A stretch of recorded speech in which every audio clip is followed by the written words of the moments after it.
91వ కీర్తన 15వ వాక్యాన్ని 15-16 వాక్యాన్ని నేను చదువుతాను. అతడు నాకు మొరపెట్టగా నేను అతనికి ఉత్తరం ఇచ్చేదను. శ్రమలో నేను అతనికి తోడై ఉండేదను. అతన్ని విడిపించి అతన్ని గొప్ప చేసేదను. దీర్ఘాయువు చేత అతన్ని తృప్తిపరిచేదను. నా రక్షణ అతనికి చూపించేదను. ఈ వాక్యంలో ఒక ప్రాముఖ్యమైనటువంటి మాట ఏమిటంటే, శ్రమలో నేను అతనికి తోడై ఉండేదను. మామూలుగా మనం సుఖంగా ఉన్నప్పుడు, ఆరోగ్యంగా ఉన్నప్పుడు, అన్ని సమృద్ధిగా ఉన్నప్పుడు దేవుడు నాకు తోడై ఉన్నాడు అనుకోవటంలో అదొక పెద్ద కార్యమేమి కాదు. అన్ని సమృద్ధిగా ఉన్నాయి, నాకు దేవుడు తోడై ఉన్నాను అని నేను చెప్పడం, ఎందుకు లేడని మీరు అనుకోవడం, అది మామూలుగా అది పెద్ద కార్యమేమి కాదు. అయితే ఇప్పుడు ఈ వాక్యంలో వ్రాయబడిన మాట ఏమిటంటే, శ్రమలో నేను అతనికి తోడై ఉండేదను. ఎప్పుడు మనం శ్రమలలో ఉంటామో, ఎప్పుడు కన్నీళ్ల మధ్యలో ఉంటామో, ఎప్పుడు అనారోగ్యంలో ఉంటామో, ఎప్పుడు ఆపదల మధ్యలో ఉంటామో, ఆ సమయంలో మనకు ఆయన తోడై ఉంటాను అంటున్నాడు. మరొక తర్జుమాలో ఈ వాక్యాన్ని నేను చదివితే, అక్కడ శ్రమలో అనే మాట దగ్గర ఆ తర్జుమాలో ఏమని రాసిందంటే, ఆపదలో అని రాసింది. When you are dangerous, critical, ఎప్పుడు నీవు అపాయములో ఉంటావో, ఎప్పుడు పరిస్థితులు తారుమారై ఉంటాయో, ఆ స్థితిలో నేను మీకు తోడై ఉంటాను అని. Praise the lord, praise the lord. బైబిల్లో మనం చదువుతాం, మత్తయి సువార్తలో మనం చదువుతాం. ఏమని చదువుతామంటే, నేను ఏ సంగతులు మీకు ఆజ్ఞాపించానో,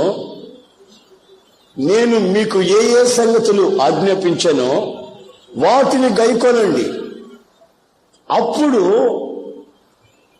యుగ సమాప్తి పర్యంతం సదాకాలము నేను మీతో ఉంటాను. ఆయన మనతో ఉంటాను అని వాగ్దానం చేస్తున్నాడు. సరే, బాగానే ఉంది. ఆయన మనతో ఉంటే మనకు ఒరిగేది ఏమిటి? ఆయన మనతో ఉన్నందువల్ల మనకు జరిగేది ఏమిటి? ఎప్పుడు సుఖంగా ఉన్నప్పుడు ఆయన ఉంటానంటున్నాడా, లేక ఆపదలు వచ్చినప్పుడు మీతో ఉంటానంటున్నాడా? మామూలు సమయం కంటే కూడా ఆయన వాగ్దానాన్ని అనుభవించవలసింది ఎప్పుడంటే, ఎప్పుడు మనం సమస్యల్లో, ఎప్పుడు మనం శ్రమలలో, ఎప్పుడు మనం ఆపదల్లో ఉంటామో అప్పుడు ఆయన మనతో ఉండి మనల్ని కాపాడుకోవడంలో ఉన్నటువంటి ఆ ఆనందం మామూలుగా ఉన్నప్పుడు మనకు కలగదు. ఆ వాక్యంలో 3 విషయాలు రాయబడి ఉన్నాయి. ఏమిటంటే, అతనిని విడిపించి, శ్రమలో నుంచి విడిపించి, దుఃఖములో నుంచి విడిపించి, ఆపదలో నుంచి విడిపించి, అతన్ని విడిపించి నేను అతనికి తోడుగా ఉంటాను. శ్రమలో శ్రమలో నుంచి విడిపిస్తాను. గుర్తు చేసుకోండి, విడిపించి అనే మాట. రెండోది, అతన్ని నేను గొప్ప చేస్తాను. అతన్ని నేను గొప్ప చేస్తాను, తోకగా ఉంచును. అతన్ని ఎక్కడున్నా సరే అతన్ని నేను తలగా గొప్ప చేస్తాను. రెండోది. మూడోది ఏంటంటే, అతనిని నేను తృప్తిపరుస్తాను. ఈ మూడు మాటలని మనసులో పెట్టుకోండి. మొదటిది, విడిపిస్తాను. ఆయన మనకు తోడుగా ఉంటే మనం విడిపించబడతామట. ఆయన మనకు తోడుగా ఉంటే మనం గొప్ప చేయబడతామట, ప్రమోట్ చేయబడతామట. ఆయనకు తోడుగా ఉంటే మనం తృప్తిగా ఉంటామట. ఈ 3 అనుభవాలు మనలోకి రాలేదనుకోండి, మనలో కలగలేదనుకోండి, ఈ 3 అనుభవాలు మనం అనుభవించలేదే అనుకోండి, అప్పుడు దాని అర్థం ఏంటంటే ఆయన మనకు తోడై, చెప్పండి, ఆయన మనకు తోడై లేడు అని అర్థం. ఆయన వాగ్దానం అయితే ఉంది, నీకు తోడై ఉంటాను అని. మరి ఆయన మనకు తోడై ఉన్నాడా లేడా? తోడై ఉంటే ఏం జరుగుతాయి? ఒక 3 క్యారెక్టర్స్ ని మీకు చెప్పాలని కోరుకుంటున్నాను.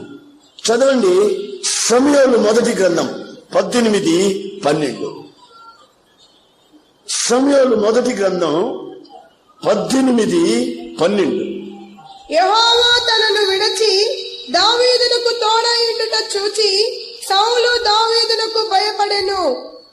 ఇప్పుడు గమనించండి, సౌలు దావీదును చూశాడట. సౌలు దావీదుని చూశాడట. సౌలుతో దేవుడు లేడని, దావీదుతో దేవుడు ఉన్నాడని సౌలు చూశాడట. మళ్ళా చదివిన వాక్యం, యెహోవా తనను విడిచి యెహోవా తనను విడిచి, సౌలు అంటున్నాడు, యెహోవా తనను విడిచి దావీదునకు తోడై ఉన్నాడని చూచి దావీదుకి సౌలు భయపడుతూ వచ్చాడట.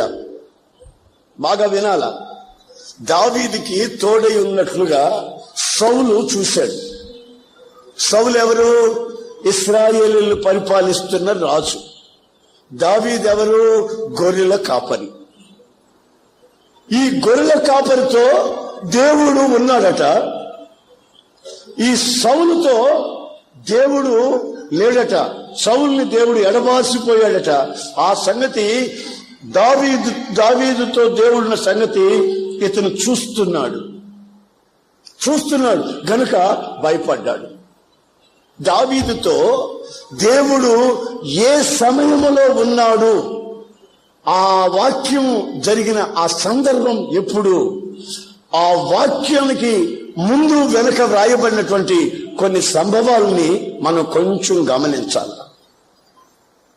ఏ సమయంలో దావీదుకి దేవుడు తోడైనట్లు సౌలు చూస్తున్నాడంటే,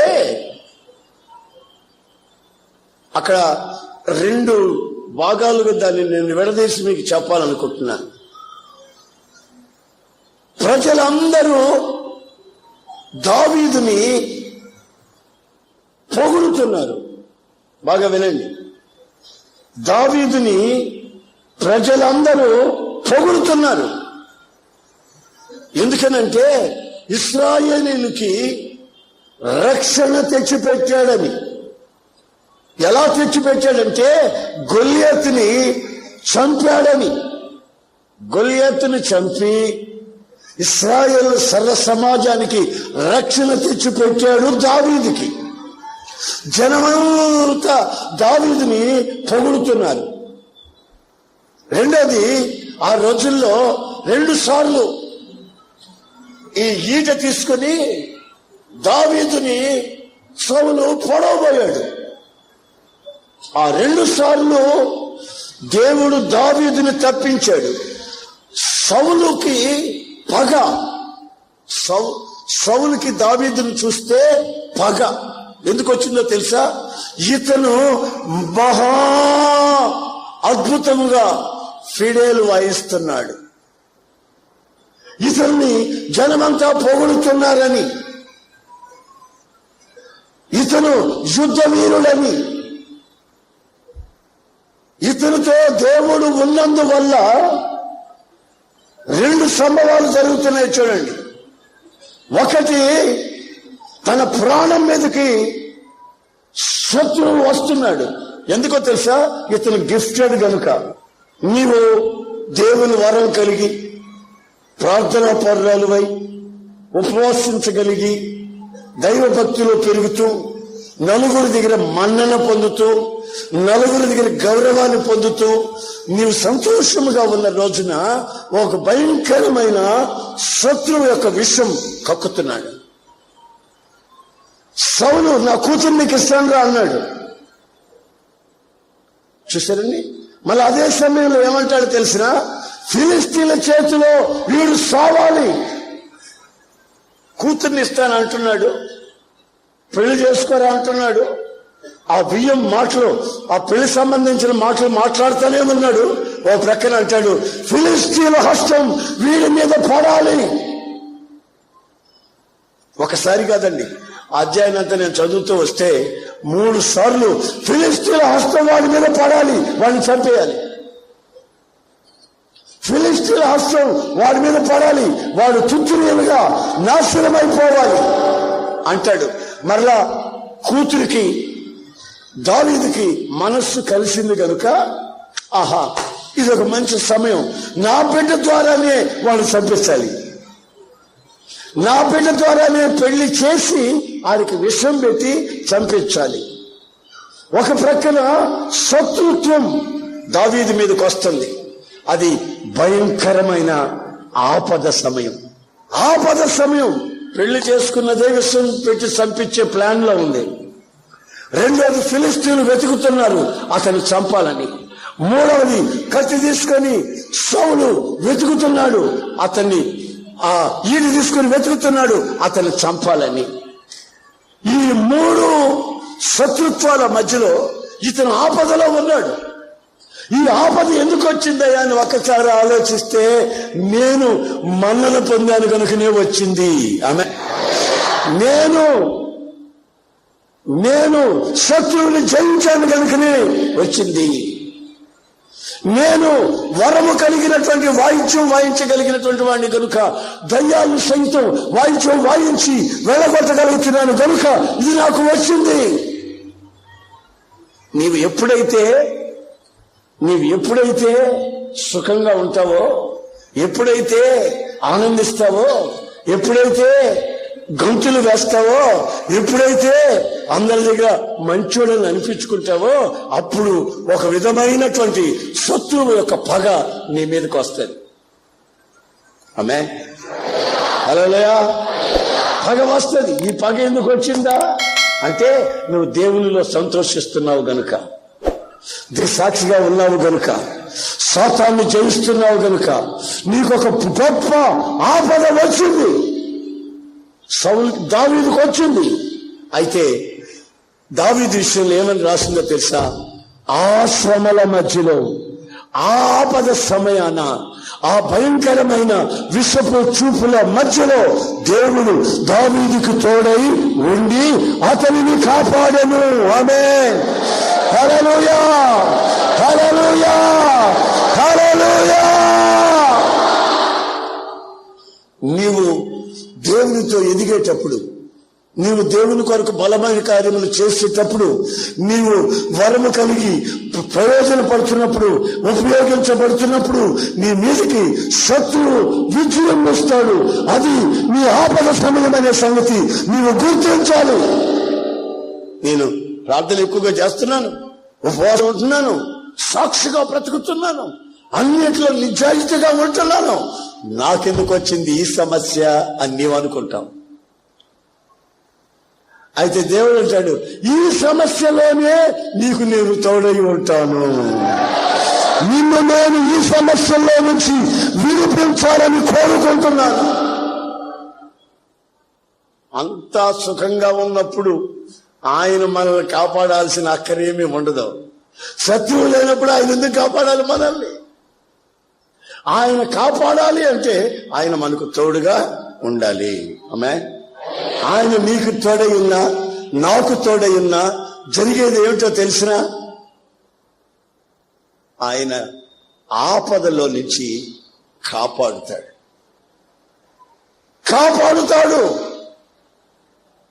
ఆపద లేకపోతే కాపాడడం అనే మాటకి అర్థం లేదు. నీకు ఆపదలు ఎప్పుడొస్తాయనే సంగతి దావీదు చరిత్ర చెబుతా ఉంది. సింహాన్ని చీల్చేసి వచ్చాను సాక్షి చెప్తున్నాడు. భయంకరమైన ఆపద అతని మీద ఉంది. చేతికి చంపానంటున్నాడు. భయంకరమైన ఆపద అవస్థ ఉంది. ఇశ్రాయేలు సంతోషించి ఆనందించి మా ఇశ్రాయేలు సర్వ సమాజానికి రక్షణ తెచ్చిపెట్టాడు ఈయన అని వాళ్ళు పాటలు పాడి ఆనందిస్తున్నారు. ఆపద కనిపెట్టుకునే ఉంది. మనం అంతా బాగా ఉన్నప్పుడు మనకి ఇట్లాంటి ఆపదలు సడన్గా వచ్చాయంటారు. వచ్చాయనుకోండి, మనకేమనిపిస్తుంది? ఇంత ప్రార్థన చేస్తుంటే మనకి శోధన వస్తుంది, ఇంత ఇంత బైబిల్ చదువుతుంటే మనకి ఇది వస్తుంది, దశం భాగం నమ్మకంగా ఇస్తున్నాం, మనకి నష్టం వచ్చింది, దేవునికి ఇవ్వాల్సిన బాగానే చేస్తున్నాం, మనకు ఈ అవమానం కలిగింది, చిచి అనవసరం ఇది అని మనకు అనిపిస్తుంది. నీవు ఇవన్నీ కరెక్ట్ గా చేస్తున్నావు గనుకనే సాతాను నీ ప్రాణం మీదకి వస్తాడు, నీ ప్రాణాన్ని అటాక్ చేస్తాడు, ఎదిరిస్తాడు. ఆ సమయంలో ఆయన నీకు చెప్పండి, ఆయన నీకు ప్రైజ్ ది లార్డ్, ఆయన నీకు ఆయన నీకు ఆయన నీకు ఆయన నీకు ఆయన నీకు ఆయన నీకు ఆయన నీకు తోడై ఉన్నాడు గనుక నీవేమి కంగారు పడద్దు. నా ప్రాణం మీదకి వచ్చిందా, నా కుటుంబం మీదకి వచ్చిందా, అసలు నా జీవితం మీదకే వచ్చేసిందా, ఇన్ని మేలు చేసిన తర్వాత కూడా నాకు ఇది వచ్చిందా? అట్లయితే దేవుడు నాకు చెప్పండి, అట్లయితే దేవుడు నాకు చెప్పాలి గట్టిగా, అట్లయితే నాకు దేవుడు తోడై ఉన్నాడు. గనుకనే ఈ సంవత్సరం ప్రారంభం నుంచి ఈ రోజు వరకు నీ ప్రాణాల మీదకి వచ్చిన సమస్యలు ఎన్నైనా ఆయన నిన్ను కాపాడి ఈ రోజున సజీవుల లెక్కలో నిన్ను ఉంచి ఉన్నాడు. దేవునికి స్తోత్రం. హల్లెలూయా హల్లెలూయా హల్లెలూయా. నీవు కాపాడబడ్డావు కనుకనే ఈ రోజున ఇక్కడ ఉన్నావు. లేకపోతే నీ పరిస్థితి ఏమైంది? ఆయన వాగ్దానం చేశాడు, ఏమని? నీకు ముందు నేను నడుస్తాను, నీకు ముందు నేను నడుస్తాను. ఎత్తైన ప్రాంతాలు ఉన్నాయి, లోయలు ఉన్నాయి, గట్లు ఉన్నాయి, రాళ్ళు రప్పలు ఉన్నాయి. అక్కడ నువ్వు తడుమాడకుండా, అక్కడ నువ్వు తత్తరిల్లిపోకుండా, అక్కడ నీ కాళ్ళు జారకుండా నీ ముందు నేను నడుస్తాను. ఆ మెట్టలన్నీ సరళం చేస్తాను, గొంతున్న దగ్గర పొడుస్తాను, ఎత్తుగా ఉన్న దగ్గర చెక్కేస్తాను. నువ్వు సమభూమిలో చక్కగా నడిచి ముందుకు సాగగలవు. నీకెన్నో ఆపదలు వచ్చాయి, నీ కుటుంబం ద్వారా నీకు ఆపదలు వచ్చాయి, నీ స్నేహితుల ద్వారా వచ్చాయి, బంధువుల ద్వారా వచ్చాయి, ఆర్థిక పరిస్థితుల ద్వారా ఇక ప్రాణం మీద విసిగి వేసారిపోయావు. రకరకాల సమస్యలు, ఆపదలు నీ జీవితంలోకి వచ్చి తల చూపించాయి. అయితే దేవుడు ఏమంటున్నాడు తెలిసిన, మన దేవుడు ఏమంటున్నాడు తెలిసిన, నేను నీకు తోడై ఉన్నాను. నువ్వు మనసును మార్చుకుని బాప్తిస్వం పొందావు గనుక, నా ప్రార్థనా మందిరానికి వస్తున్నావు గనుక, దేవుని వాక్యాన్ని ఆలకిస్తున్నావు గనుక, నీవు దేవునిలో ఎదుగుతున్నావు గనుక నీకు ఆపదలు రావడం క్రొత్తేమి కాదు. ఎదిగే వాళ్ళకే ఈ ఆపదలన్నీ వస్తాయి, ఎదిగే వాళ్ళకే వస్తాయి. ఎదగినోడికి ఏమీ రావు. పడవలో కూర్చొని ఉన్నారు యేసు ప్రభు శిష్యులంతా, సముద్రంలో పడవలో కూర్చున్నారు. అందరూ గోళ్లు కొరుక్కుంటున్నారు, గోళ్లు కొరుక్కుంటున్నారు, సలి అనుకుంటున్నారు. అయితే ఒకడేం చేశాడు తెలుసా? రేయ్ భూతం రై అన్నాడు. భూతంగా దయ్యం రై అన్నాడు ఇంకొకడు. అంతలోపల యేసు ప్రభు అన్నాడు, నేను నేనే, నేను నేనే. నీవే అయితే నన్ను నీ దగ్గర రప్పిస్తావా? సముద్రం నన్ను నడవమంటావా అన్నాడు. చూసారా, శుభ్రంగా రమ్మన్నాడు యేసుక్రీస్తు. ఇతను నడిచిపోయాడు. నడిచిపోయిన అనుభవం తనకు తెలుసు. మరలా అటు ఇటు చూస్తే మునిగిపోయే అనుభవం కూడా తనకు తెలుసు. తన ఆపదలో మళ్ళా చేతిని పట్టుకుని లేపి తీసుకుని రాగలిగిన అనుభవం కూడా ఇతను అనుభవించాడు. కూర్చొని గోళ్ళు కొనుక్కుంటున్నారే, వీళ్ళకి ఏ అనుభవం లేదు. చూసారా? యేసుతో నడిచిన అనుభవం లేదు, మునిగిపోయే అనుభవం లేదు, మళ్ళీ ఆయన చేతితో పైకి లేపే అనుభవం లేదు, పైకి లేచిన తర్వాత మళ్ళీ నడిచి వచ్చిన అనుభవం లేదు. పట్టి పట్టకుండా, భక్తిలో దిగకుండా, ఏదో వచ్చాములే ప్రార్థనకి, వెళ్ళిపోతున్నాములే అన్నంత వరకే ఉంటే వాళ్ళకి ఏ ఆపదలు రావో, ఆపదలు రాకపోతే ఆయన మీకు తోడుగాను వాళ్ళకి తోడుగాను ఉండడు. అయితే ఒక అతనికి ఆపద, ఆ ఆపద వెంటనే ఆయన హస్తం, ఆయన హస్తం పట్టుకున్న వెంటనే మరలా ఆయనతో నడిచే అనుభవం. Praise lord. వీళ్ళందరూ ఉమ్మని కూర్చుంటారు ముచ్చుల్లాగా. ఎవరందరూ? మిగతా 11 మంది. ఈయన మాత్రం అప్పుడప్పుడు మాట్లాడుతుంటాడు, ఏదో ఒకటి మాట్లాడుతూ ఉంటాడు. Praise lord, praise lord. ఇతను ఏదో ఒకటి మాట్లాడుతూ ఉంటాడు, ఏదో ఒకటి తెలుసుకుంటూ ఉంటాడు యేసు ప్రభు దగ్గర. అది మంచిదో చెడ్డదో అడిగి తెలుసుకుంటూ ఉంటాడు. యేసు ప్రభు ఈ పేతురికి జవాబు చెబుతూనే ఉంటాడు. ఆ చివరికి అనుభవం మీద అనుభవం వస్తూనే ఉంటుంది. అయితే కొంతమంది ఏం చేస్తారు, ఒరే నేను ప్రార్థన చేస్తే శోధన ఎక్కువ వస్తుంది, ప్రార్థన నేను తగ్గించాలి అనుకుని ప్రార్థన తగ్గిస్తాడు.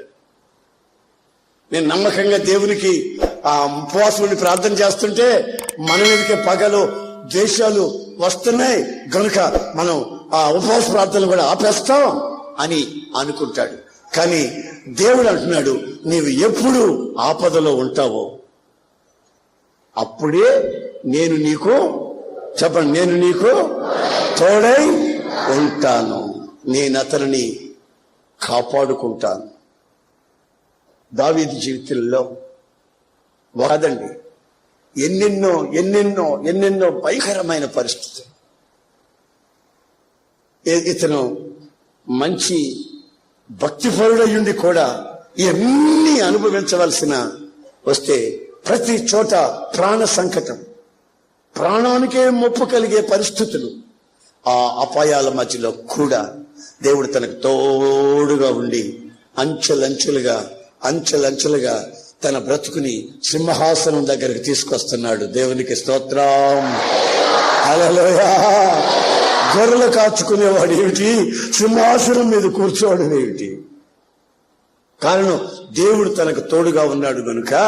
ఈ సౌలు ఇతనికి భయపడతా వచ్చాడు గనుక ఫిలిస్తీను దగ్గర చంపించాలని, తన కూతుర్ని పెళ్లి చేసి దాని ద్వారా విషం పెట్టి చంపించాలని ప్రయత్నాలలో ఉన్నాడు. కానీ ఆ ప్రయత్నాలన్నీ ఒక్కొక్కటిగా విఫలమైపోతా వస్తున్నాయి. ప్రైజ్ లార్డ్, హల్లెలూయా, హల్లెలూయా, హల్లెలూయా. ఇంకో సంగతి కూడా మీరు బైబిల్లో గమనించినట్లయితే యెహోషువ జీవితంలో జరిగిన 1:5 యెహోషువ 1:5 కూడా చదవండి. నీవు బ్రతుకు దినములన్నిటను ఏ మనుష్యుడును నీ ఎదుట నిలువలేకయుండును, నేను మోషేకు తోడై ఉండినట్లు నీకును తోడై ఉండును. చూడండి, యెహోషువ నేను మోషేకి తోడై ఉన్నట్టుగానే నీకు కూడా తోడై ఉంటాను అన్నాడు. ఎప్పుడు ఈ మాట అన్నాడో ఒకసారి మనం చదువుకొని తెలుసుకోవాలి.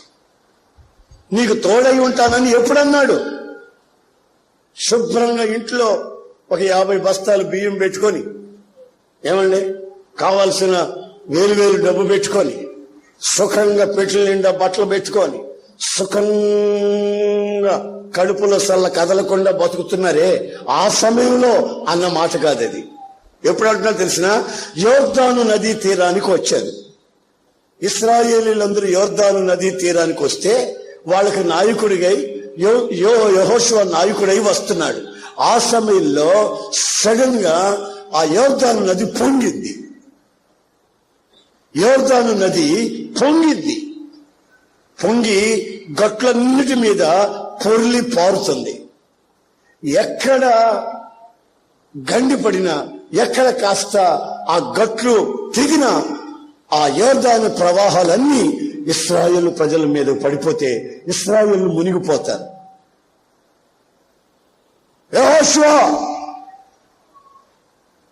మోషే మమ్మల్ని తీసుకొచ్చిన మోషే, ఎక్కడా మమ్మల్ని నీవు నడిపిస్తున్నావు? ఈ పొంగి పొరుగుతున్న ఈ నదిలో మమ్మల్ని ముంచేదానికి తీసుకొచ్చావా? లేకపోతే ఎందుకు తీసుకొచ్చావు? దారి ఉంది కదా, ఆ దారిలో వెళ్లకుండా ఎందుకు తీసుకొచ్చావు? మోషే మీద చాలా సార్లు సణుక్కొని గొనుక్కొని రాళ్లతో కొట్టబోయారు మోషేని.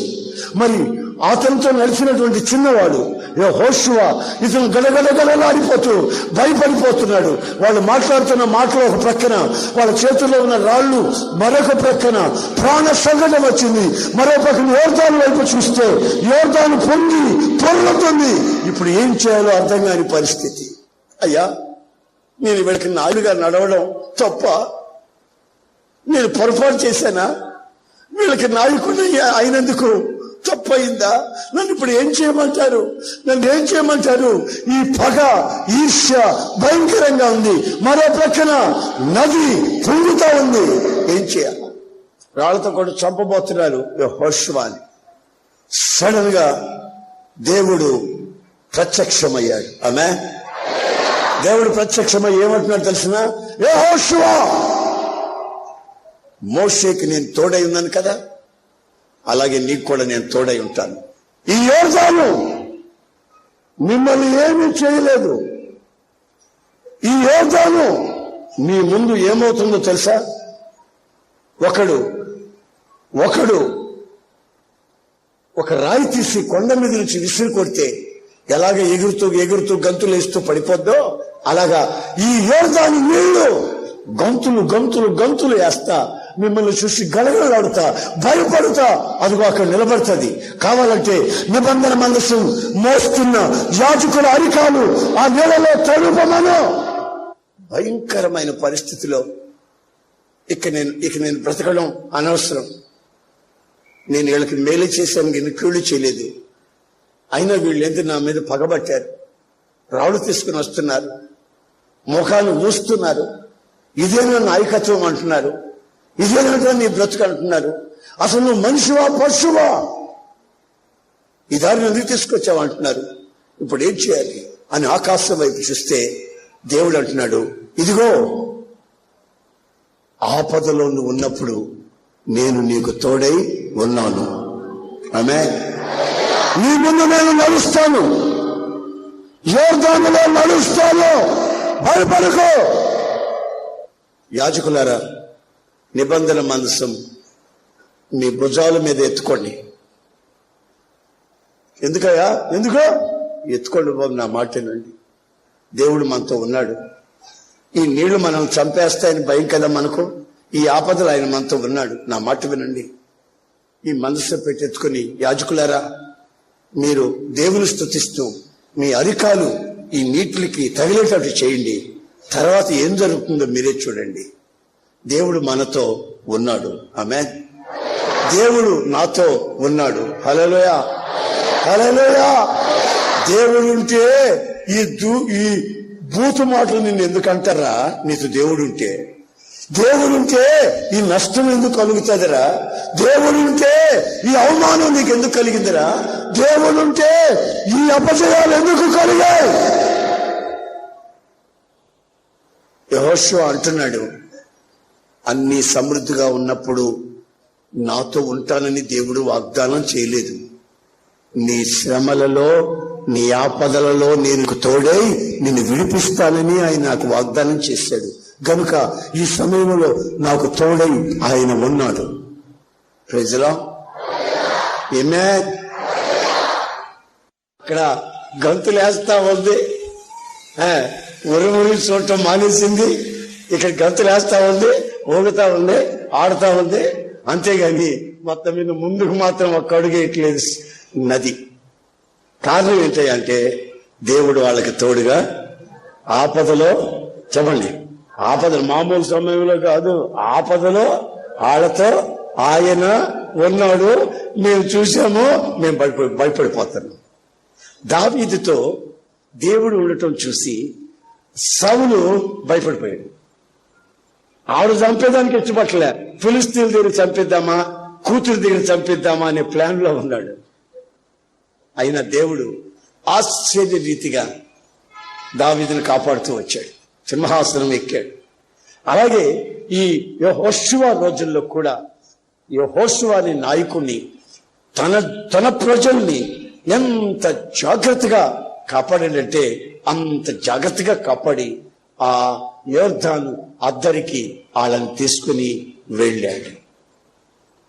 కొందరు అప్పటికే మేము చస్తే బాగుండు, మాకు ఐగుప్తుల సమాధులు లేవని ఎక్కడ తీసుకొచ్చావా, ఏమైనా బుద్ధి ఉందా లేదా నీకు, నాయకుడు అంటే ఎట్లా ఉంటారు అంటాయి అంటే ఇతను కూడా పాపం చాలా బాధపడిపోయి కృంగిపోయి ఏమిటి శోధన, ఏంటి ఆపద, ఏంటి పరిస్థితి అని కృంగిపోయినప్పుడు ఆయన అంటాడు, నేను మోషేకు తోడుగా ఉన్నానే అలాగే నీకు కూడా ఉంటాను. ఆమేన్. దావీదుకు తోడుగా ఉన్నానే అలాగే నీకు కూడా ఉంటాను. Praise the lord. ఇస్సాకుకు తోడుగా ఉండి అతను విత్తనం వేస్తే దాన్ని నూరంతలుగా ఫలించేటట్టు చేస్తేనే అలాగే నీతో కూడా నేను ఉంటాను. ఇస్సాకు ఎప్పుడు విత్తనం వేసారో తెలుసా? కరువులో. తినేదానికి అన్ని నూకలు కూడా లేని పరిస్థితుల్లో ఏం చేయాలో అర్థం కాక ఆకులు అలుములు నములుతున్న రోజుల్లో ఆయన విత్తనం వేస్తే అది నూరంతలుగా ఫలించేటట్టు చేశాడు. ఎందుకు చేశాడంటే, ఇస్సాకు నేను నీకు తోడుగా ఉంటున్నాను. Praise the lord. Praise the lord. Hallelujah. మరొక సంగతిని మీకు చెప్పాలని కోరుకుంటున్నాను. అపోస్తల కార్యాలు 7వ అధ్యాయం చదవండి. అపోస్తలులు 7, 9, 10. ఆ గోత్రకర్తలు మత్సరపడి యోసేపును ఐగుప్తులోనికి పోవుటకు అమ్మివేసిరి, కాని దేవుడు అతనికి తోడయ్యుండి అతని శ్రమలన్నిటిలో నుండి తప్పించి దయను జ్ఞానమును ఐగుప్తు రాజైన ఫరో ఎదుట అతనికి అనుగ్రహించినందున ఫరో ఐగుప్తులకు తన ఇంటి అంతటికి అతనిని అధిపతిగా నియమించెను. చూడండి, యోసేపు జీవిత చరిత్రలో ఒక సంఘటన మనకిక్కడ వివరిస్తుంది. ఈ అపోస్తల కార్యం 7, 9, 10లో యోసేపుని సొంత అన్నలు, సొంత సోదరులే ఆడు మంచి చొక్కా వేసుకున్నాడని, రంగుల చొక్కా వేసుకున్నాడని ఆడి మీద పగబట్టి పళ్ళు పటపట కొరికి ఆయన తీసుకెళ్లి గోతులు వేసి ఆయన తీసుకెళ్లి మరలా ఆ అన్యులకి అమ్మి ఆళ్ళు తీసుకెళ్లి మరలా సంతలో పెట్టి మారుబేరం చేశారు.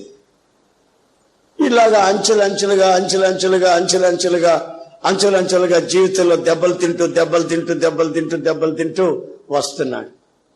చివరికి ఎక్కడికి వచ్చాడంటే ఒక పౌరు స్త్రీ అతని మీద వేసిన నిందను బట్టి జైల్లో ఇప్పుడు దెబ్బలు తింటూ మూలుగుతూ పడినాడు. Praise the lord. మూలుగుతూ పడినాడు.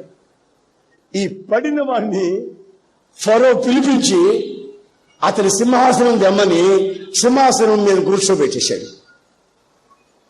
ఏది? ఇంట్లోనే అవమానాలు, సొంత ఇంట్లో పుట్టిన ఇంట్లోనే అవమానాలు. అన్నలే అమ్మారు, మరలా మారుబేరాలు చేశారు.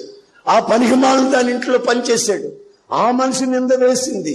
జైల్లో అన్యాయమైన శిక్షని అనుభవిస్తున్న రోజులలో యోసేపుకు జరిగింది ఏమిటి అంటే, రాజుగారు పిలిచి సింహాసనం మీద కూర్చోమంటున్నాడు. ఏడు బాబు అంటే, నా ఐగుప్తి దేశం అంతటి మీద నిన్ను అధిపతిగా నేను హెచ్చిస్తున్నాను. దేవుడు నీకు తోడై ఉన్నాడు. Praise the lord. హల్లెలూయా. భయంకరమైన ఆపద. ఈ జైల్లో నుంచి నేను బయటపడనా? ఈ జైల్లోనే నాకు జన్మ ఖైదీగా ఉంచి ఈ జైల్లోనే నేను చనిపోయేటట్టు నిర్ణయించారు కదా, నాకు విడుదల లేదు. నా అని పిలుచుకునే వాళ్ళు ఎవరు నాకు లేరు. నన్ను ప్రేమించే వాళ్ళు లేరు. నాకు జరిగింది ఏంటో వినేవాళ్ళు లేరు. నేను చెప్పుకునేదానికి నాకెవరు లేరు అని తన జీవితంలో తను ఒక్కడే కుమిలిపోతున్నప్పుడు దేవుడు తనకు చెప్తున్నాడు, యోసేపు నేను నీకు తోడై ఉన్నాను. ఈ ఆపదలో నీకు నేను తోడై ఉన్నాను. నీకు చిన్నప్పుడు ఒక కళ చూపించాను, గుర్తుందా? గుర్తుందయ్యా. నక్షత్రాలన్నీ నాకు దండం పెట్టాయి, సూర్యుడు చంద్రుడు కూడా దండం పెట్టారు. గుర్తుందా? గుర్తుందయ్యా. మరి నీకు చూపించిన కళను మర్చిపోయి ఇలా కృంగిపోతావేమిటి? ఎప్పుడు నువ్వు అపాయములో ఉన్నావో, ఎప్పుడు నీవు నలుదిశల పగ ద్వేషం అనుభవిస్తున్నావో, అదిగో అప్పుడు నేను తోడుగా ఉండే దేవుణ్ణి. నీకు కబురు వస్తుంది. ఆమేన్. రాజుగారు పిలుస్తాడు. హల్లెలూయా, హల్లెలూయా.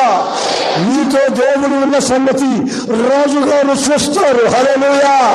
నిన్ను సింహాసనం మీద కూర్చోబెడతాడు.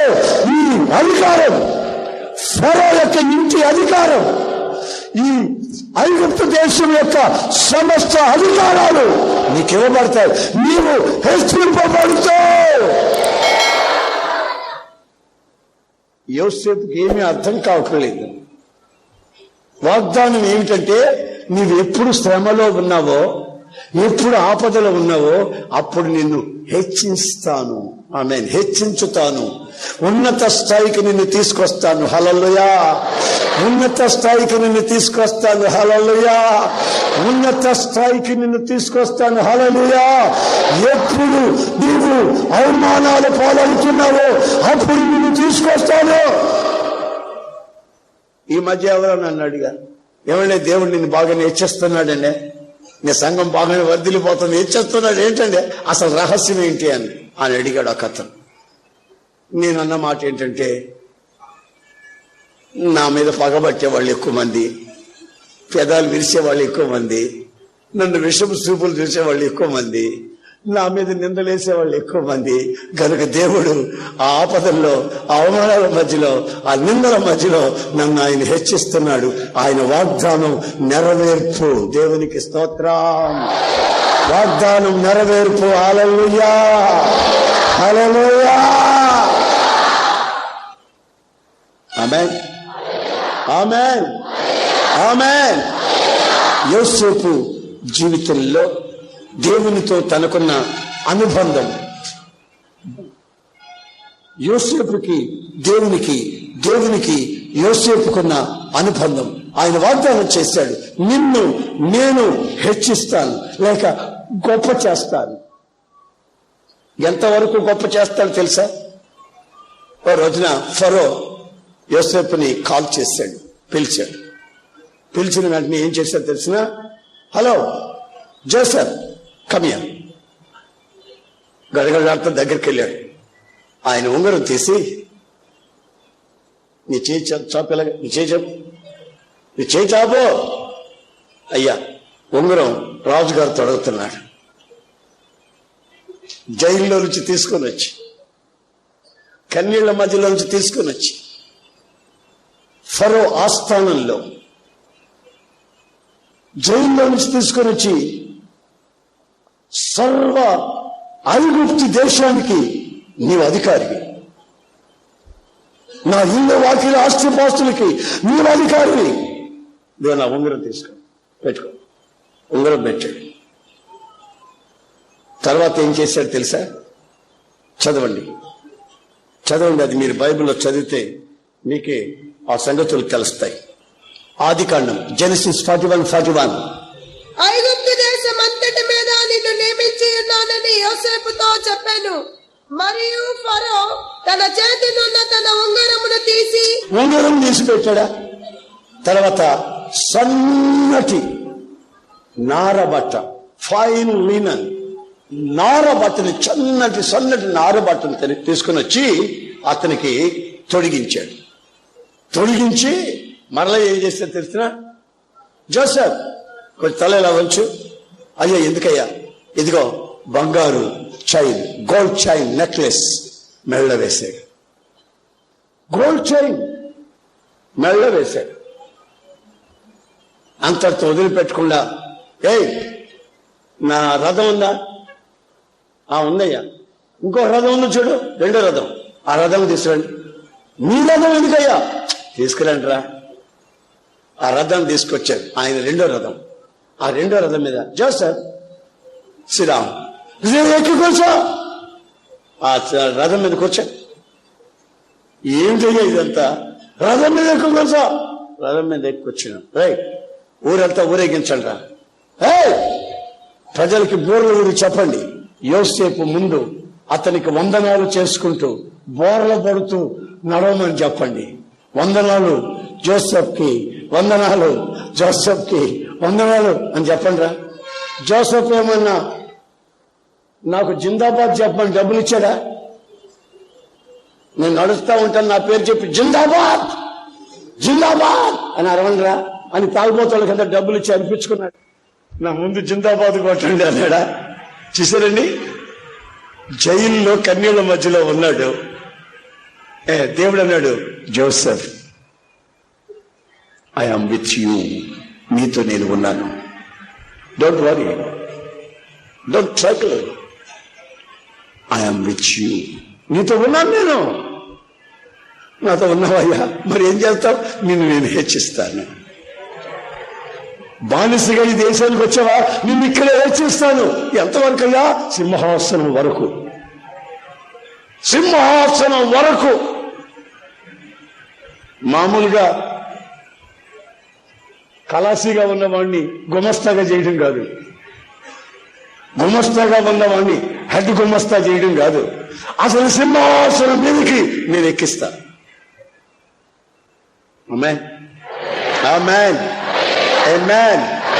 ఆ ఉన్నత స్థాయి అనుభవానికి రావడం అనేది దేవుడు తనకు తోడుగా ఉండబట్టి. మీకు దేవుడు తోడుగా ఉండాలని కోరుకోండి, ఇంకేమీ కోరుకోకండి. ఆపదలు వచ్చినప్పుడల్లా ఆయన తోడుగా ఉంటే మిమ్మల్ని హెచ్చిస్తాడు. ఆపదలు వచ్చినప్పుడల్లా ఆయన మీకు తోడుగా ఉంటే మిమ్మల్ని రక్షిస్తాడు, మిమ్మల్ని కాపాడుతాడు. ఆయన మీతో ఉంటే గ్రేట్ ప్రొటెక్షన్, ఒక గొప్ప కాపుదల మీకు కలుగుతుంది.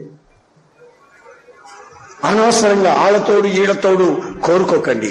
మీకు ఉండవలసిన తోడు Yesayya. Amen, praise the lord, praise the lord. నాకెవరున్నారని మీరేమీ కంగారు పడకండి. ఎవరు లేనప్పుడే ఆయన మీ దగ్గరకు వచ్చేది. అందరూ ఉన్నారని ఇకిలిస్తా ఉంటే ఆయన దూరంగా నిలబడుకుంటాడు. అందరు నాకున్నారులే అని వీళ్ళతో ఇకిలింపులు సకిలింపులు ఇవన్నీ కలుగుతూ ఉంటే ఆయన దూరంగా ఉంటాడు. ఆ సకిలింపులు ఇకిలింపులు ఆపినప్పుడు, ఎవరు నీ దగ్గర లేనప్పుడు ఆయన నీ దగ్గరకు వస్తాడు. తృప్తి అనే మాట కూడా మనం ఆ మొదటి వాగ్దానంలో, ఈ నెల వాగ్దానం ఇది, ఈ నెల వాగ్దానం దేవుడు మీకు తోడుగా ఉంటాను అనేది ఈ నెల వాగ్దానం. దాంట్లో తోడుగా ఉన్న ఆ తోడులో ఆయన విడిపిస్తాడు, గొప్ప చేస్తాడు, తృప్తిపరుస్తాడు అనే మాటలు ఇమిడి ఉన్నాయి.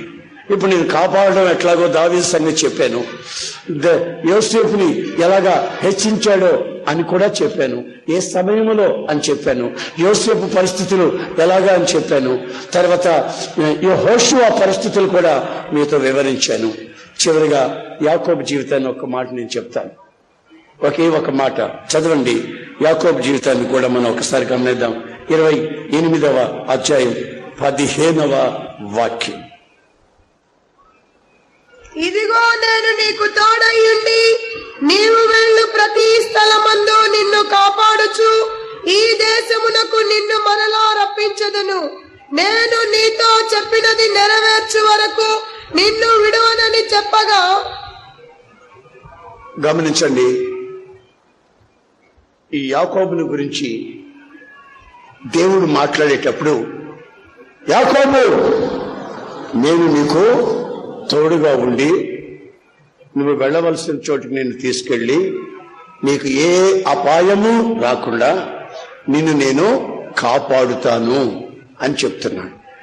ఏ పరిస్థితిలో ఆ మాట చెప్పాడు? మీరు చదువుకోవాలి బైబిల్ ఇంటికి వెళ్ళినప్పుడు. ఏ పరిస్థితిలో ఆ మాట చెప్పాడు? ఏ పరిస్థితిలో చెప్పాడు తెలుసా? వాళ్ళ అన్న కత్తి నూరుతున్నాడు, వాళ్ళ అన్న గొడ్డలి నూరుతున్నాడు. నూరుతో ఏమంటున్నాడు తెలుసా? నానా నీకు పోయే కాలం దగ్గరకు వచ్చింది నాన్న. మీరు చదవండి, నా మాటల్లో మీకు చెప్తున్నా. నాన్న నీకు పోయే కాలం దగ్గరకు వచ్చింది నాన్న. ఏడుస్తా ఏడుస్తా ఏడుస్తా ఏడుస్తా సమాధిలో దిగి రోజులు దగ్గరకు వచ్చాయి నాన్న. నీకు ఇస్తాను ఏమిటి నువ్వు అనే మాటలు ఏ గంటలైనా నీ చిన్న కొడుకుని మొక్కలు మొక్కలు వేసి పోగేస్తాను అక్కడ అనుకుంటున్నావేమో. ఆశీర్వాదించి వాళ్ళని పంపిస్తావా? నాకు ఆశీర్వాదాలు ఏం మిగలదంటావా? అసలు నిన్ను నరకాలా? నిన్నెందుకు నరుకుతాను? ఆన్ని నరుకుతా అని నరుకుతానంటుంటే ఆ మాటలు తల్లి విని అన్ని ఇల్లు వదిలిపెట్టి వెళ్ళిపోమంటుంది. ఎప్పుడు ఇల్లు వదిలిపెట్టిపోయినోడు కాదు యాకోబు. బాగా వినండి. తల్లి చాటును తిరుగుతా ఉంటాడు ఏశావు. ఈ ఏశావు కాడినాడే ఆవిడ ఎంతసేపు దేశదిమ్మలోడు, ఇంట్లో పొరపాటును కూడా దేశదిమ్మలోడు తిరుగుతా ఉంటాడు. అక్కడ ఆ లేడి పిల్లలను కొడతాడు, దాన్ని చీల్చి సంగాడతాడు, దాని మాంసం కాల్చుకుని తింటాడు, వస్తాడు.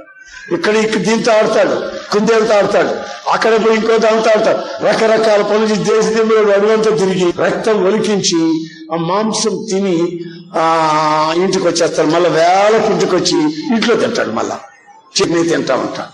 దేశదిమ్మలోడు. ఈ యాకోబు ఉన్నాడే ఎప్పుడు ఇంట్లోనే.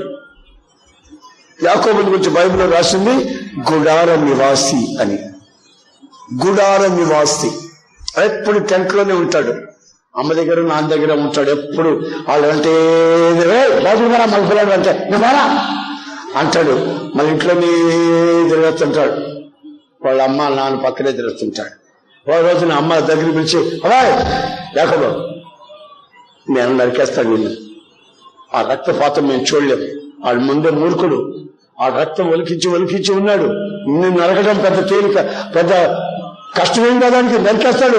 వాడు అన్నమాట నెరవేరుతాడు. ఆ మాటని బాబని చెప్పి ఆయన చెప్పులు కూడా వేసుకోనీయకుండా, ఆయన్ని వాడి బట్టలన్నీ తీసుకుని సూట్ కేసు సర్దుకోనీయకుండా మెడబెట్టి తరిమేస్తే ఆడు పరిగెత్తి ఒక్క కర్ర పుల్ల, ఒక చేతి కర్రతోనే పరిగెత్తుతున్నాడు.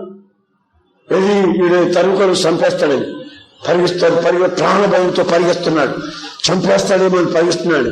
ఒక డేంజరస్ సిచ్యువేషన్, ఒక భయంకరమైన ఆపద తనని అలుముకుంది. పరిగెత్తున్నాడు. చీకటి అలుముకుంది. బ్రతుకులో చీకటి వచ్చింది, దిక్కుతోచిన పరిస్థితి వచ్చింది. ఆ సమయంలో దేవుడు తనకు కనబడి యాకోబు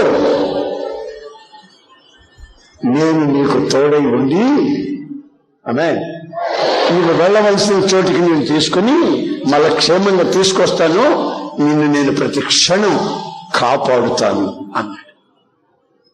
ఇతనేమన్నాడు తెలుసా? ఆ వాక్యం చదవండి. ఇతనేమంటున్నాడు చూడండి దేవునితో 28:21. నేను తిరిగి నా తండ్రి ఇంటికి క్షేమముగా వచ్చినట్లు. ఈయనేమంటున్నాడు దేవునితో చూడండి. దేవుడు నాకు తోడయ్యుండి నేను వెళ్ళుచున్న ఈ మార్గములో నన్ను కాపాడి తినుటకు ఆహారమును ధరించుకొనుటకు వస్త్రములను నాకు దయచేసిన ఎడల యెహోవా నాకు దేవుడయ్యుండును. చూశారండి, ఇప్పుడు బాగా గమనించండి నేను చెప్పే మాటలో. ఇతను ఒక ప్రాణ భయంతో పరిగెత్తి వస్తున్న ఆ సమయంలో చీకటిలో ఉన్నప్పుడు దిక్కులేని పరిస్థితుల్లో ఎప్పుడు ఇల్లు వదిలిన వాడు ఆ అరణ్య ప్రాంతంలో లూజమైన ప్రాంతంలో పడుకొని ఉంటే దేవుడు కనబడి నిన్ను నేను క్షేమంగా తీసుకెళ్తాను, మళ్ళా క్షేమంగా నీ ప్రాంతానికి తీసుకొస్తాను, నేను నీకు తోడుగా ఉంటాను బాబు అని చెప్తే యాకోబు ఏమంటున్నాడు తెలుసా? నీవు నాకు తోడుగా ఉండి, ఆ మాట నాకు బాగా నచ్చింది, నన్ను కాపాడి నాకు తినేదానికి ఆహారం పెట్టి నేను ధరించుకునేదానికి వస్త్రాలు కూడా ఇస్తే నీవు నాకు తోడుగా ఉన్నట్టు లెక్క. సరేండి, ఆ మాట నాకు బదులు వచ్చింది. తోడుగా ఉండి తీసుకొని పోయాను నీళ్ళు లేకుండా మళ్ళా తోడుగా ఉండి ఒంటి మీద బట్టలు లేకుండా నీళ్ళు లేకుండా తీసుకొచ్చాడు అనుకో, నువ్వు దేవుడు వెళ్తా అంటారు. దేవుడు అన్నాడు, నేను నీకు తోడుగా ఉంటా, ఏమిటంతసేపు వచ్చినంతసేపు నిన్ను క్షేమంగా కాపాడతా, ఒకరు నిన్ను ముట్టకుండా అని అంటే యాకోబు అంటాడు, ఎవరు నన్ను ముట్టకుండా కాపాడటం బాగానే ఉంది, కానీ నాకు పోయినంత దూరం నాకు తిండి పెట్టి, ఆమేన్, నాకు కావాల్సిన వస్త్రాలు ఇస్తే నీవు నాతో ఉన్నట్టు నాకు గుర్తు. ఏ మాట అన్నాడండి, నాకు ఆ మాట భలే నచ్చింది. అందుకని ఆయన వాగ్దానంలో ఈ మూడిటిని లింక్ చేశాడు. చలండి, ఈ మూడిటిని లింక్ చేశాడు. నిన్ను కాపాడుతా, నిన్ను తృప్తిపరుస్తా, నిన్ను ఉన్నత స్థాయి అనుభవంలో పెడతా. ఆమె ఉన్న ఉద్యోగం తీసి ఎక్కడ కింద పడేసాడు అనుకో, నెమ్మది ఉంటుందండి. ప్రమోషన్ అయిందనుకో, నెమ్మది ఉంటుందా? ప్రమోట్ చేస్తా ఉంటే ఆనందంగా ఉంటుంది. నీ జీవితాన్ని ఆయన పంటాడు.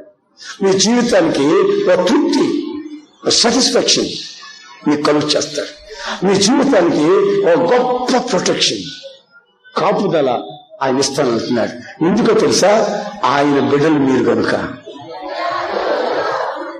ఈ సంవత్సరంలో ఆఖరి నెలలో ఆఖరి వాగ్దానంగా ప్రభు ఈ మాట నీకు హెచ్చరిస్తున్నాడు. ఆయన మెట్టల సరళం చేస్తా వచ్చాడు, లోయలు పూడ్చాడు, నిన్ను రాజబాటలో నడిచేటట్లుగా నడిపిస్తూ ఉన్నాడు. అంత మాత్రం కాక నిన్ను తృప్తిగా నీకు కావలసిన ఆహారాన్ని నేను చెప్పను, ఆహారాన్ని పెడతా. ఆహారం పెడితే సరిపోద్దా? రోగం వచ్చిన ఆహారం తింటామండి, ఏమంటే రోగం వచ్చినప్పుడు ఫలాలు ముందు పెడితే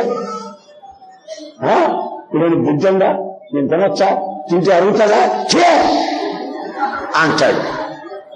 నీకు ఆరోగ్యం ఇచ్చి, ఆమేన్, నీకు ఆహారం ఇచ్చి, హల్లెలూయా, నీకు వస్త్రాన్ని ఇచ్చి, హల్లెలూయా, నీకు ప్రమోషన్ ఇచ్చి, హల్లెలూయా, నిన్ను కను పాపవలే కాపాడుకుంటాడు. ఆయన నీకు తోడుగా ఉంటే.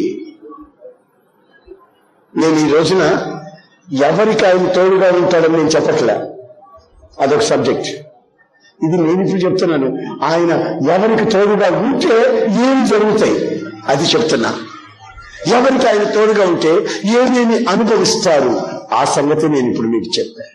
కనుక మీకు తోడుగా ఉన్నాడో లేడో, ఈ ఆఖరి నెలలోనైనా, ఈ డిసెంబర్ నెలలోనైనా, ఈ సంవత్సరం సిగ్గుపడి పారిపోక మునిపే మరో నూతన సంవత్సరం మనకి వెల్కమ్, సుస్వాగతం పలకక మునిపే మన బ్రతుకుల్లో ఒకసారి ఆలోచించుకో.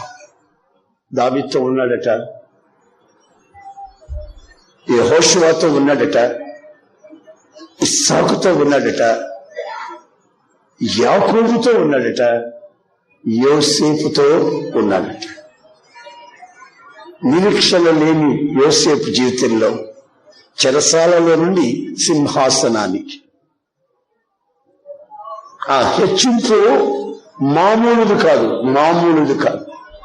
నా ప్రియమైన సహోదరులారా, అక్షరాల నా బ్రతుకులో నేను అనుభవిస్తున్న నగ్న సత్యం.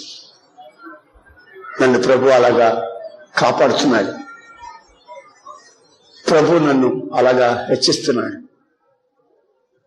ప్రభు నన్ను అలా తృప్తిపరుచుతున్నాడు. ఒకప్పుడు నేను పడ్డ బాధలు నాకు తెలుసు.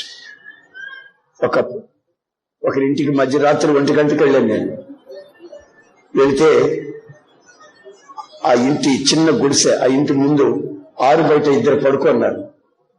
ఆ ముసలాయిని లేపా, అయ్యగారని లేపా. ఏసం గారు ఎప్పుడు వచ్చారు? నేను ఇప్పుడే వచ్చాను అన్నాను. సరే పడుకోండి అన్నాడు. పడుకోండి అని చాపేశాడు ఆ ఇంటి ముందు. ఆ తర్వాత చాపేస్తే దాని మీద కూర్చున్నా. నాకు నిద్ర పట్టట్లే, ఆకలికి నిద్ర పట్ల. తర ఆయన అది ఇది మాట్లాడితే భోంచేసావా అన్నాడు. లేదన్నా.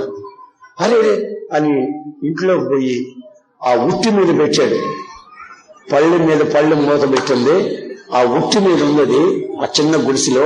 ఆ ఉట్టి మీద ఉన్నటువంటి ఆ పళ్ళెం అట్లాగే తీసుకొచ్చి భోంచి ఏమనుకోబాక, నేను కలిపాను తినలేక మళ్ళా పెట్టుకున్నాను పొద్దున్నే తిందామని. అదండి వేరే మంచి అన్నం లేదు, మరి నువ్వు ఆకలితో ఉంటే తినమన్నాడు. ఆ ముసలోడికి పళ్ళు ఆడన్నం కలిపి ఆ ముసలోడు కలిపాడు. ఎట్ట కలిపాడు? పళ్ళు లేవు కదండి, అందుకని బాగా పిసుకున్నాడు. సాంబార్ వేసి బాగా పిసుకున్నాడు.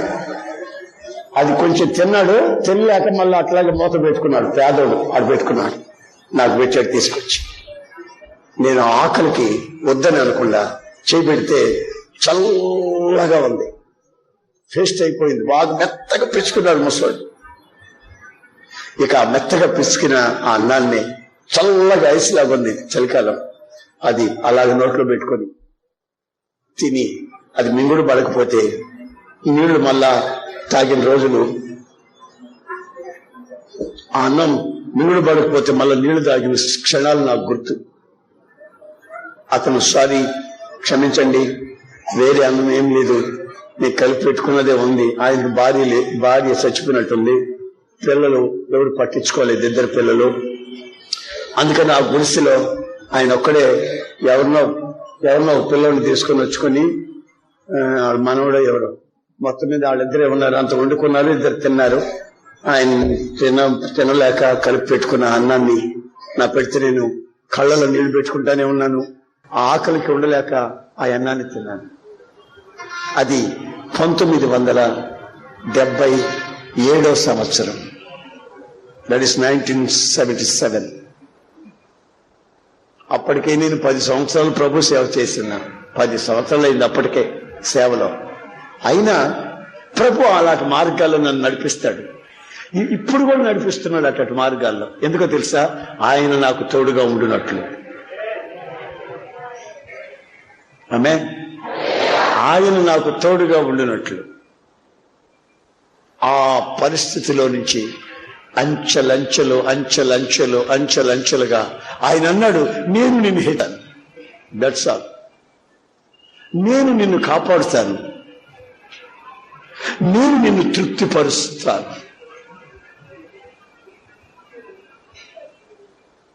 అన్నం లేకుండా, బట్టలు లేకుండా, నీళ్లు లేకుండా ఉండేదానికి ప్రాపర్ షెల్టర్, ఒక నీడ లేకుండా పడిన బాధలన్నింటిలో కూడా ఆయన తోడుగా ఉండి ఈ రోజున ఇదిగో ఈ స్థితికి తీసుకొచ్చాడు. అది మీరు కళ్ళతో చూస్తున్న స్థితి, ఎక్కడో జరిగిన సంభవాలు కాదు, మీ కళ్ళ ముందు జరిగినవి మీరు కళ్ళతో చూసిన స్థితి. వాగ్దానం చేసిన వాడు నమ్మదగిన వాడు, వాగ్దానం చేసిన వాడు నమ్మదగిన వాడు, దానిని నెరవేర్చి అవునని ఆమెనని మన జీవితాలతో పెనవేసుకున్నవాడు. ఆయన పేరు నజరేయుడైన యేసు.